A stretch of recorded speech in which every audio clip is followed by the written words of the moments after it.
Welcome back to the GP Productions podcast.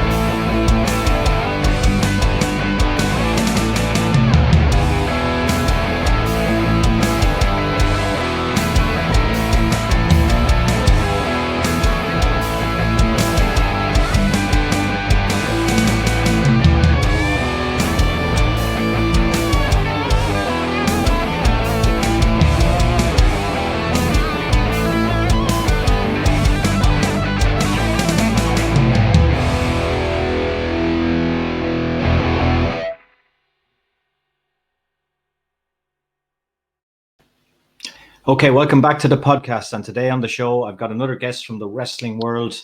He's a man who's held the WWE Tag Team Championships 2 times and a former 4-time OVW World Heavyweight Champion, Doug Basham. How are you doing, sir? I'm doing well, man. Thanks for having me on your show. And thanks for coming on. I know you're under the weather, we'll say, a little bit today after a night on the town, which is well deserved as well. Yes, had to send a friend off and to get married the right way. So yeah. I'm resting. His last dance. Yeah, that's right. So I gave him his last impression of being single last night. So yeah, so I'm just resting today. That's all I'm doing. Yeah, we won't go into details about how much fun you guys had last night. Yeah, well, that's what's the thing? Some things are better left unsaid or unspoken about. Absolutely, man. Listen, how did you become involved when we rewind back into this world of professional wrestling? How did it all begin for you? Man, it all began way back when I was just a little bitty kid, just old enough to understand what a TV is and how to turn the knob. And I'm talking back in the day when you just had those two knobs on your television, the tubes, and you had like a pull button to turn it on and off. Wrestling was on one day, and it just caught my eye, and I started watching it, and then just started trying to. Dad and them said I would sit there and have my teddy bear and try to like do the moves, but every day after that I was trying to turn the channel like every day to try to find wrestling, and Dad's like, "Boy, get off that TV, boy." So I'm like, I'm trying to find wrestling, but then every Saturday it came on every Saturday, so that is what got me interested in wrestling. And then many years went by, and then my aunt started dating this guy. I don't know if anybody's ever heard of him. His name's Nightmare Danny Davis. He was one of the Nightmares, Nightmare Danny Davis and Nightmare Ken Wayne, and not to be mistaken with the referee Danny Davis. A lot of people mistake that.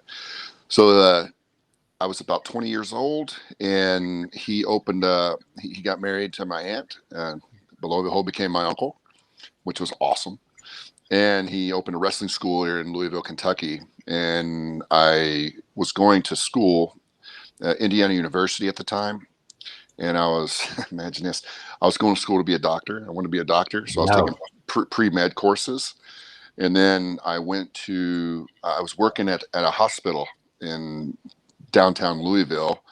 And I was working like right in the middle of the OR. It was like a supply room. So when surgeries were going on, doctors or whoever, surgeons, nurses calling, "Hey, we need sutures. Hey, we need this, we need that." And I was kind of a gopher, runner. I would run supplies to these ORs while surgery's going on. So after that, one day, I decided he opened a school, and I wanted to go see his school. And I mean, the building was probably smaller than your own bedroom. Yeah. And it was just big enough to put a ring in, had a restroom, and Danny's desk, and that was as big and there was no more room left in there. So I went there one day after I got off work, and I asked him, said, "Can I come and check out your place?" I said, "Yeah." So I went there. He goes, "Hey, why don't you get in the ring?" I go, "Okay, yeah." So I got in there, was leaning up against the ropes and stuff like that, and jumping up and down on it. And man, I'm telling you, everybody goes, "Oh, that mat, it's soft, right? It doesn't hurt when you hit, right?" I'll tell you, this ring, it must because it was the hardest freaking ring I think I've ever been in, or maybe it was just because I thought, well, it's bouncy, it bounces, it's soft. Yes. Oh no, this thing was hard as a rock. But that's kind of how I got started in wrestling, and then after that first day, the rest was history. Yeah. Do you have any regrets about not going down the doctor road? Nah. No, not at all. Not at all. Ironically, though, I'm probably getting a little bit ahead of myself. I'm back in the medical field now as a medical sales rep. So I went right back to, Full circle. Full circle, came right back to it. So, yeah. How did you end up in OVW then? Ohio Valley Wrestling. Well, let's see. Being, I am actually called the Ohio Valley, the original Ohio Valley original.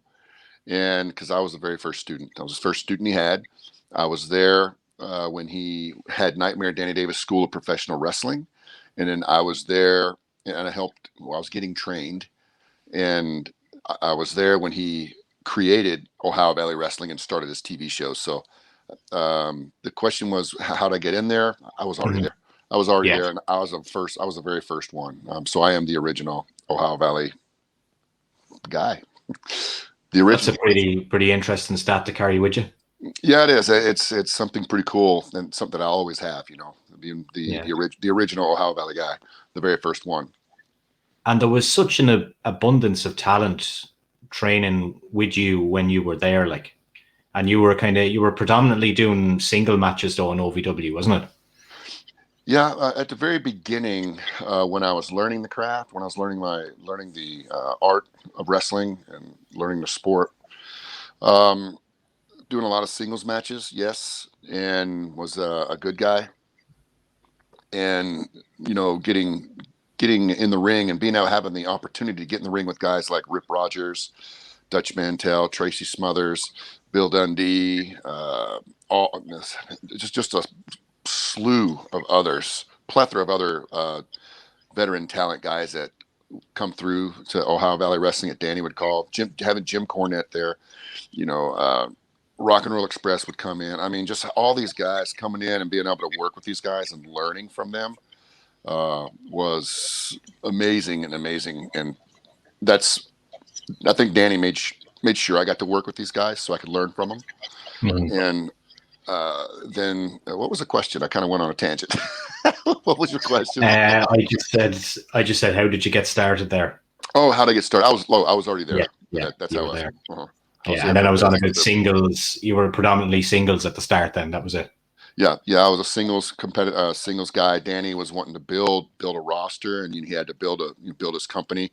And I don't want to say, I guess maybe he was sort of maybe kind of trying to build it around me because I was his nephew, and I was pretty good. I would say I was green and young, but I was pretty good. I knew what to do, and that's why I got to work all these guys that would come in. They would come in and just have like a little small run in Ohio Valley Wrestling, and I think I was a champion for a while, and that's kind of how that went. So, what do you think the hardest thing is to learn in the wrestling business to perfect? The hardest thing? Oh man, it's all hard. And there's a saying, and not just in wrestling, but in sports in general, and even acting, anything you do, podcasting, you either have it or you don't. That it factor. And there's a lot of guys out there who are playing or in the sport that just don't have that it factor, but they're still there. But the ones who have that it factor, meaning the ones who take to it, it just comes natural to them, picks up on everything pretty easy. And probably the hardest thing was probably the psychology of wrestling. There's more to it than just putting on a pair of tights and getting in the ring and rolling around and pinning somebody's shoulders. There's so much more to it, and not everybody can do it the way it's supposed to be done. So that was probably the hardest thing, was learning psychology. When you debuted in 2003 on SmackDown with Danny, were you nervous about making that step to kind of primetime television? No, it wasn't. Well, if you don't get nervous, then you're probably not breathing. You know what I mean? So yeah, no Mhm. matter, I got nervous. I had butterflies and got nervous every time before we stepped out of the curtain to go to the ring. But because you're sitting there, your nerves, you're like, oh, I got to remember this. I hope everything goes well. Hope nobody gets hurt. Then you say your little prayer, and then all of a sudden your music hits and you walk out. So when your music hits and you turn to go out the curtain, it's just like nerves. And as soon as every time, as soon as I stepped out and out on the stage or out to the crowd, walk to the ramp or walk down the ramp to the ring, it was time to go to work. And it was just like, I'm not nervous anymore. Let's go do this. Yeah. I was watching a few old clips earlier of when you guys had Shaniqua as the manager. Yeah. That was great. Those are the good old days. That was like, wow. I was like, I can't imagine that would be on television. I was watching one earlier just with she's backstage with you guys, like whipping you, and Paul Heyman comes in and he's like, nah, no, he just leaves. Yeah. There's a saying, they give you chicken poop and you got to make chicken soup out of it. So, Yeah. that's kind of one of the gimmick they gave us or the direction they gave us. And we just did the best with it, with what we had, we did the best we could, just like anybody else would. Did you feel uncomfortable with that one, or was it just one of these things like you're in a major company, that's what they want us to do, that's what we got to do? I had to study up on some of this stuff because I didn't know what. I'm like, okay, I gotta. Let's speaking of Dan Manigan before we were talking about before the show. Oh, he'd be perfect. He'd be perfect. He'd tell you everything. Speaking about getting dark, I had to, I studied in some of this stuff and just did the best we could. So well, it strikes me as it may be a Dan Madigan idea, was it? No, I don't think so. I think it was no, it was there. Who was it? There was this new writer. They would hire writers out of college or whatever that really, I think they, didn't come from a wrestling background. They just came from a writing background for movies and all this other stuff. Some of them may have been fans of wrestling, so that's why they got hired. Mm-hmm. But there was this young kid, young writer. Well, he was younger than me, new, and he had went to a Britney Spears concert. And Britney Spears was dressed all in black and leather, and her dancers were dressed in black leather pants and stuff like that. And this kid had the idea, the Basham brothers wear black leather pants. She's wearing black leather, and she looks good.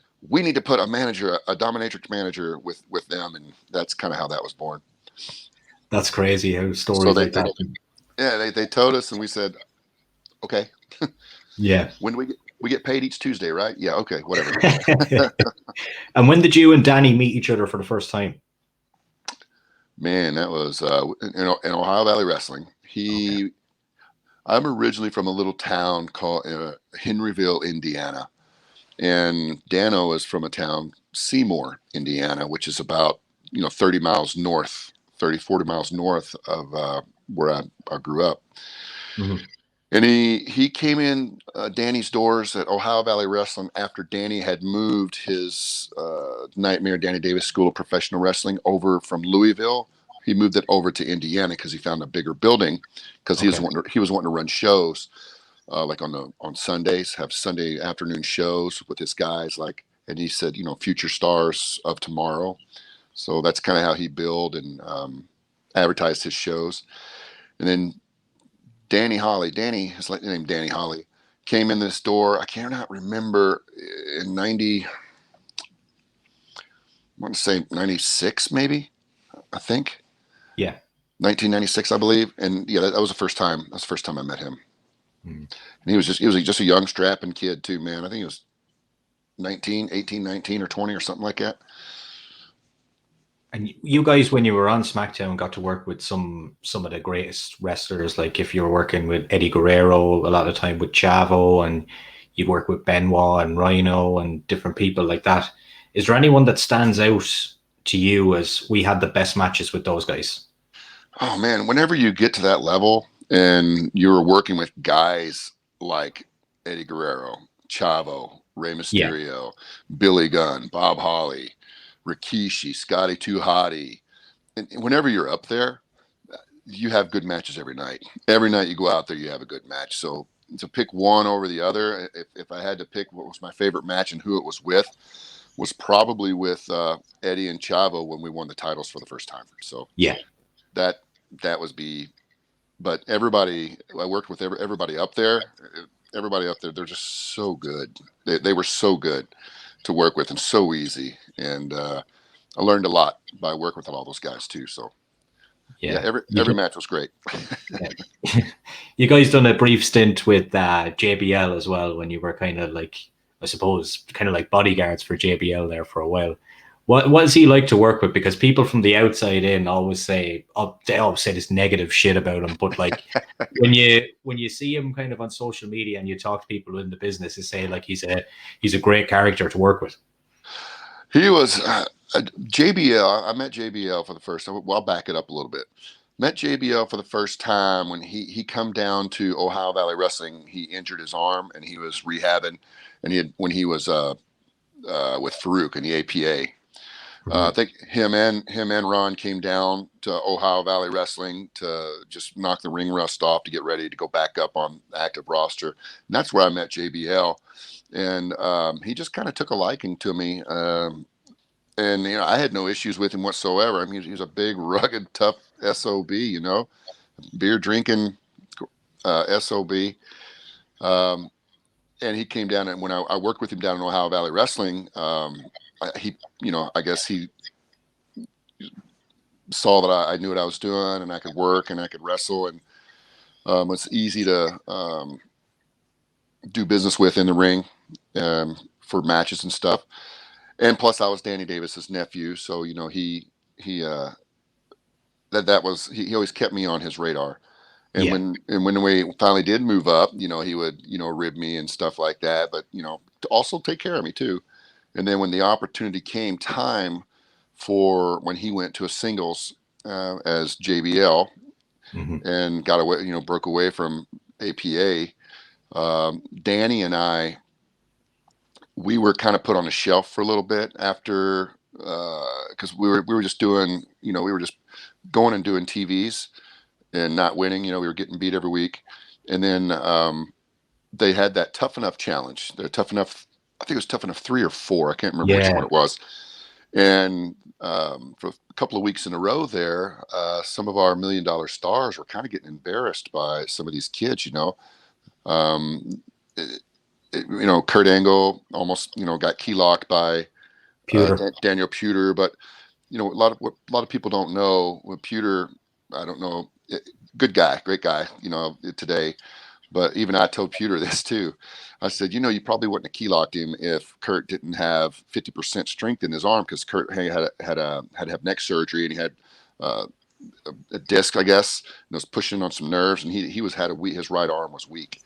Yeah. So I'd always told Peter that, and when I met, we saw each other, maybe like a year or so ago, and we just rib each other. I'd rib him about it, and then Big Show had like a body slam competition or whatever, and these guys were just popping right up, and and Big Show should have body slammed them, put them down, put them through the mat, but and then they're popping back up. So they had to try. They were wanting to try and do something and did not use the top stars. So they put me and Danny out there because we've just been sitting on a shelf. And I think that so when we come down, we got in the ring and everything. I'll back it up and tell you a little story here. At the beginning of the TV show, sometimes you have segments and stuff like that, and you got to walk through so everybody knows where they're going to stand. So me and Danny were up in the ring. These kids come down, and just to show them how they could get in the ring, and this is what you do. You'll start here, and they'll be there. Then you'll blow the whistle. And so we just did the walkthrough, so they would know what to do when they got down there.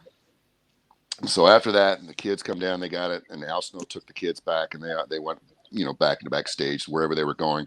Vince McMahon comes up to me and Danny, and he goes, "Now, boys, you see that flag's going to be hanging over there underneath that turnbuckle. You see what's on that turnbuckle, right? And it's had the WW symbol."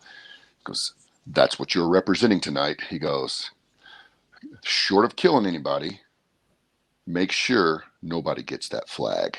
And he hit me on the shoulder, pop. and he walked off. Now, and I went to Danny. I looked at Danny. I said, "We just been put on notice. if these kids anybody gets past us, we're fired." So Yeah. short of killing them, short of not hurting anybody, nobody got that flag. And so, and that was just straight up.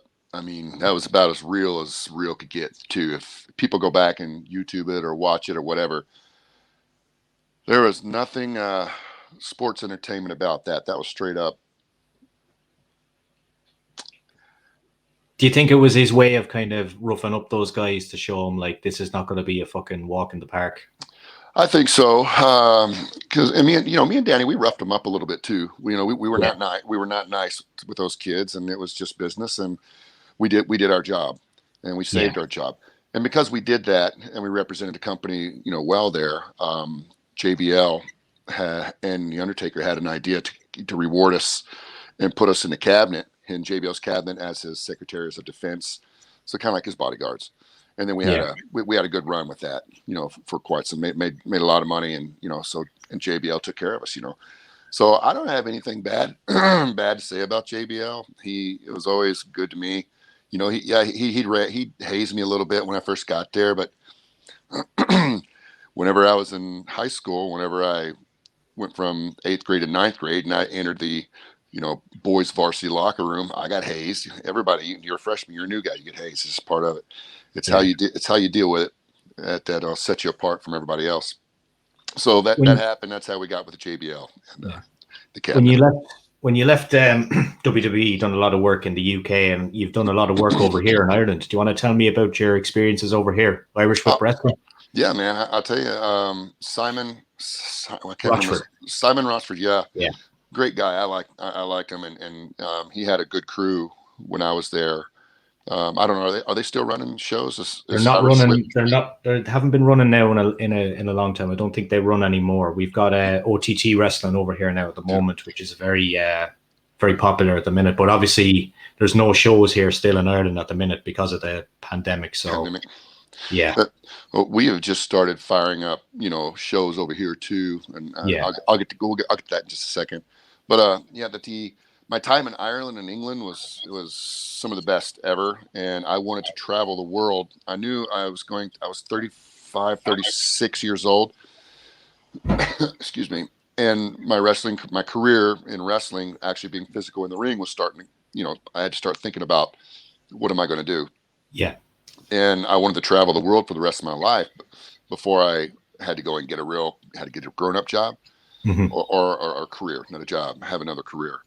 Yeah. And so I went over there and traveled. And the thing about it is, what was so awesome is I'd go over there for maybe like 6 weeks at a time and stay. And I would stay at Simon's house or stay with somebody's house. I didn't want to stay in hotels, and I didn't want to ride in planes and trains and automobiles, whatever. I said, I want to ride with you guys. If you guys are going to ride in a car, I want to see the country.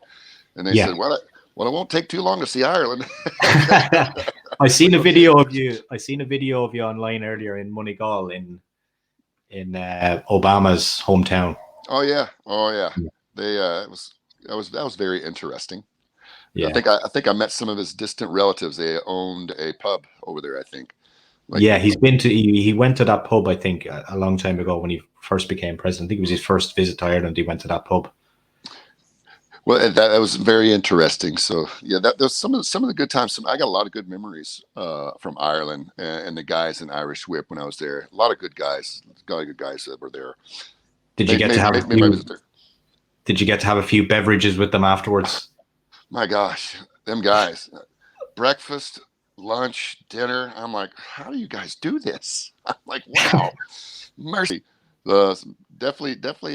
You Irish guys can drink. Yeah. It's more than I can.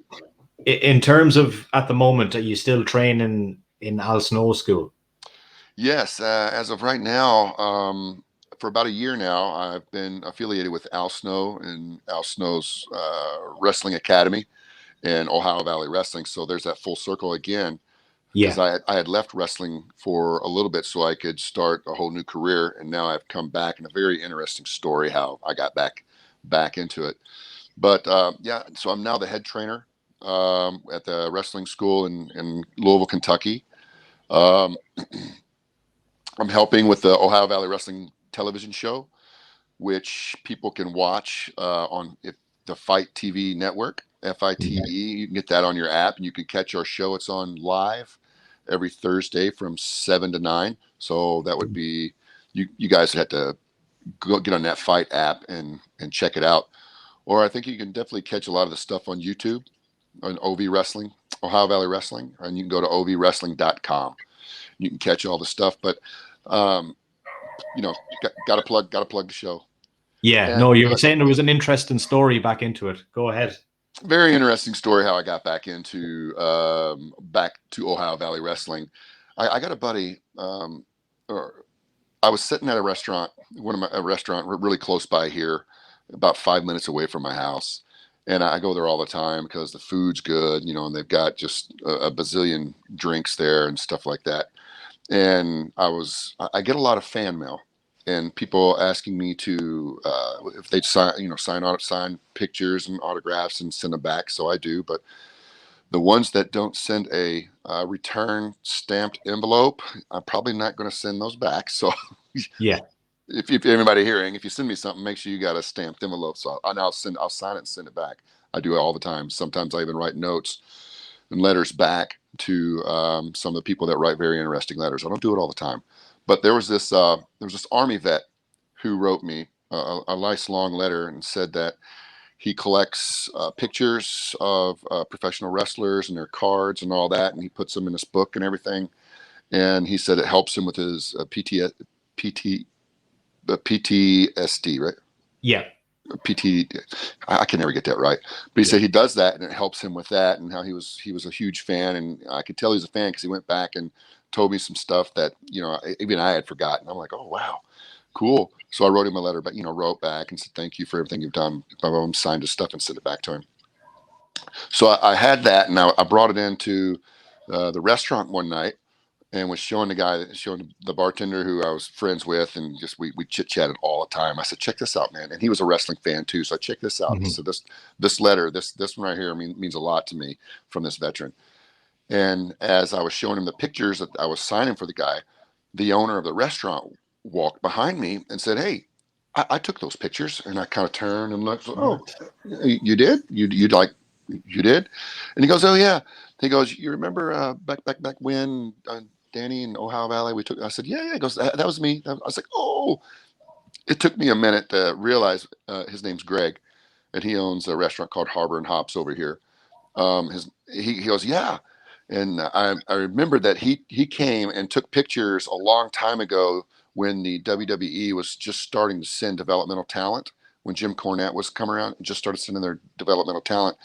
And then Greg took pictures on the side as a hobby. And then he also did it for us. And he got to actually do some work for the WWE too. Cool. So rekindled that friendship with him there. And he said that he had a ton of photos, and he didn't know if Danny Davis or Jim Cornette or Al Snow would want to use any of the photos or buy them. So I said, yeah, I don't know. I said, Greg, let me check with that and I'll see. So I called my Uncle Danny, and I said, hey, Danny, do you think that Al Snow would mind if you gave me his number? And I called and talked to him, told him why about pictures. He goes, yeah, he probably, no, absolutely. So I called Al and talked to him for a few minutes. And at that time, this was during the pandemic too. And in Indiana, in the wrestling school and the television shows filmed in Kentucky, but they were shut down. Kentucky was shut down at the time. So there was in Indiana was not. So there was another venue they had in Indiana, and it was just like 10 minutes from my house. So Al said, yeah, man, why don't you come to the show and come check out the TV and say hi to the boys, and then I'll talk to you after the show and stuff like that. I said, okay. So all this happened. I didn't know what Al Snow was doing. He was reeling me in. He's like, oh, I'm going to reel this guy in. And I tell him thanks all the time. But so I go to the show and I watch it, and I'm like, oh man. And all of a sudden, I'm sitting there getting that itch again. Like, ooh, wow. Yeah. Oh man. It came back. It's like, ooh, it's like riding a bike too. I'm like going, oh man, I should not have came here. I should not have done it. It's kind of like, an alcoholic, a recovering alcoholic. You take one sip and you're done. You got to stay away from it. And it's same with wrestling. You got to stay away from it, or it's going to pull you right back in. So Al asked me if I wanted to come back the following week and maybe help, with matches with the guys and critique the guys and stuff like that. And of course, I'm like, yeah. And then, hey, we're getting ready to move back over in Kentucky. Kentucky's opening up. Why don't you come over to the school and do some more? So I said, okay, and help us with TV. I said, all right, yeah, I'll come over and help. And then that led to, hey, how would you like to be the head trainer? Because the guy who was the head trainer was getting ready to leave to go to the police academy. And he goes, how would you like to be the head trainer now for school and stuff like that? And I'm like, does it pay? he goes, yes. I said, all right. Yeah, absolutely. So it was a slow build, and Al sucked me right back in. But I'll tell you what, man, there's nothing I know better on this planet than wrestling. And I am been away from it for so long, and I missed it. And I'm so glad to be back and helping these guys here. There's a lot of great talent in Ohio Valley Wrestling right now. And there's a lot going on with Ohio Valley Wrestling right now. I think we have like 35 house shows scheduled. As soon as the Kentucky opened up and people were allowed to start coming to events, man, we just loaded up with shows every weekend. And we're wrestling 3-4 times a week right now, which is great for a small independent company. Yeah. That's real good. I think we're running more shows than WWE and AEW right now. So you've really been reeled back in. Then there's no going back out of it now. No, man. I've got concrete shoes on and I'm sinking. I'm back. I'm in, and I'm really enjoying myself and enjoying being around the company and helping these guys, because they're taking a lot of direction, and there's a lot of good talent here that will probably. I don't know why they're not on the main stage. I don't want them to leave, because then we got to replace them. But yeah, I want to see them move on and fulfill their dreams and their goals, man. And I want to help them do that. Yeah, well, I think now once America is pretty much nearly there in terms of full opening, I think like there's going to be serious opportunities for guys, because there's going to be a ton of shows. There's going to be shows everywhere, and there's going to be so much talent showcased. And I think, with the way things are in WWE, it's kind of, they're letting a lot of people go. These guys have to be replaced as well. Same in AEW, although like they seem to take the guys that leave WWE and go there and do different things, and it's all good for wrestling though. The more wrestling, the better. I agree, and you've got a lot of other smaller promotions popping up and having television across the country too, which is good. It's kind of almost like territories are coming back, because I think WWE kind of bought all the main talent in all the territories before, which kind of pretty much just eliminated territories, because all your stars were at New York, and if you wanted to go see your stars you grew up with, you had to go to one of their shows, which kind of, and all the other smaller independent companies kind of fizzled out. But now since I've been back in, and I've only been back in this full throttle for about a year now, because I just stepped away. I'm seeing a lot of this here in America, here in the States, smaller companies popping up with television shows or streaming and stuff like that. So that's great for business. I like it. Yeah. That was great catching up with you. Before we go, do you want to give a quick plug to the shows there again, where we can find them? Yes, you can catch Ohio Valley Wrestling on the Fight TV network. Every Thursday night we film live from 7 to 9. It's not pre-taped, so if you're watching it, it's going on right then and there. And also you can catch us at OhioOVWrestling.com. You can go there and check out. Well, of course, you're not going to come to the shows. You guys are in Ireland, but anybody may be listening to this over in the States, you can catch that and see where we're going. And also, you can catch our show on YouTube if you don't live here in the States, live in our area. So that's how you can catch us. Doug, it was an absolute pleasure talking to you today. Thanks for having me, man. I appreciate it. I hope everybody was entertained. Oh, they were. Get some, maybe get some water or something and cure that hangover. Get some nice steak or something. Electrolytes are my friend right now. Cheers, man. All right. Thank you, buddy.